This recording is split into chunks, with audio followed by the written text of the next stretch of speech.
Right, so if you know me at all, you know that I love books, and I was walking with a friend onto the university campus the other day, and there was like a massive bookstore, so I was like, oh yeah, let's go over and have a look.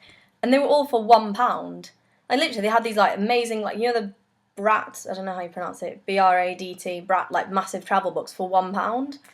And, because I'm a little nerd, I picked up this one, The Psychology of Relationships, because I took psychology at AS, and then because of like I couldn't take 4 subjects and I had to pick the other 3, so I couldn't take it on to A2. So I just picked this one up because I thought it'd be interesting, and I was like, oh, it's on relationships, so I thought that'd be quite cool. So today I'm going to talk about the parental investment theory, and basically sort of try and explain that to you a bit. It was started by a man called Traver, and he was basically arguing that the differences between sexual preferences and the differences in mating between a male and a female is to do with the parental investment of the child. Okay, and he defined parental investment as any investment by the parent in an individual offspring that increases the offspring's chance of surviving, and then hence reproducing, at the cost of the parent's ability to invest in other offsprings. Okay, so the parental investment can be divided into the mating effort and then the parental effort. So obviously you have the having sex and then you have the actual raising the child afterwards. And so one of Traver's central arguments for the parental investment theory was that the sex that invested most in the child and in the parental investment should be the choosiest and should be the one that has the most choice over the mate. And the one who invests least in it should be the one who is competing most with the other members of the same sex to compete for a mate, which in most cases is the females being the choosiest and the males having to compete for the females. So then his next point is to bring it into contrast, not just males and females, but into man and woman as in a human perspective.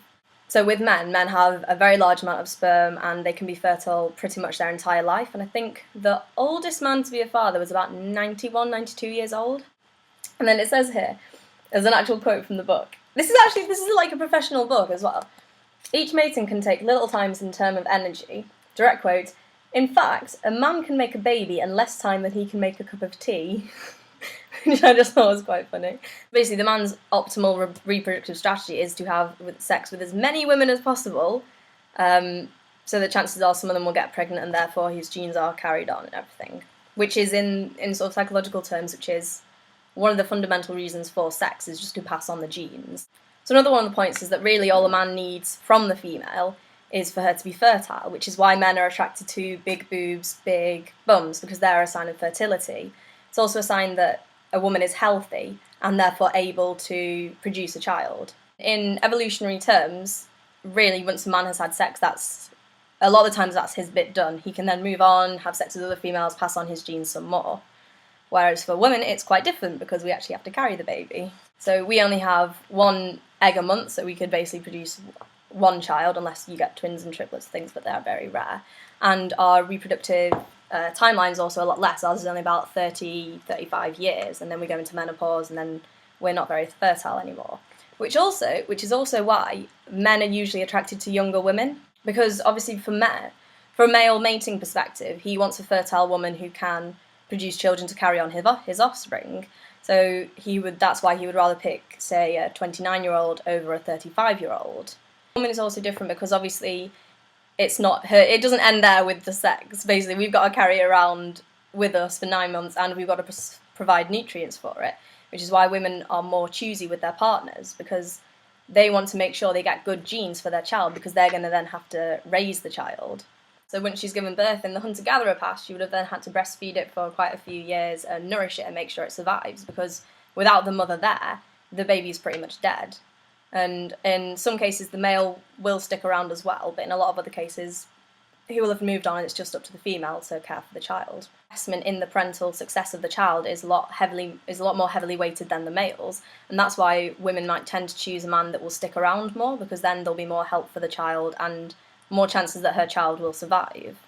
So that might be why that women are attracted to men who are good dads, because then it shows that they will stick around to care for the child, which makes the woman's life a lot easier. Female's optimal reproductive strategy is to be choosy with a mate and to pick one that will stay around after the birth to make things easier for her.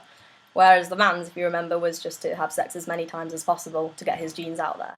So Traver's theory has been backed up and supported by a lot of studies and by a lot of other research done in this area, but it is missing the one crucial point that women do have one-night stands and do have affairs and do enjoy them, contrary to popular belief. And the general stereotype is that men like one-night stands and women don't, who do you think the men are having the one-night stands with?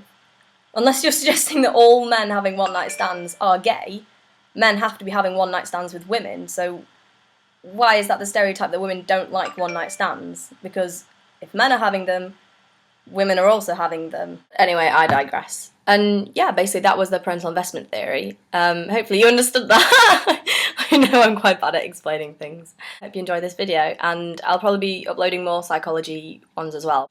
And I mean, especially because I find them very interesting, and I think hopefully other people will as well, because obviously you can apply to them in everyday life, and like especially with this parental investment kind of thing, you can sort of think, oh yeah, that's why that happens, which is one of the main things about psychology that I really like.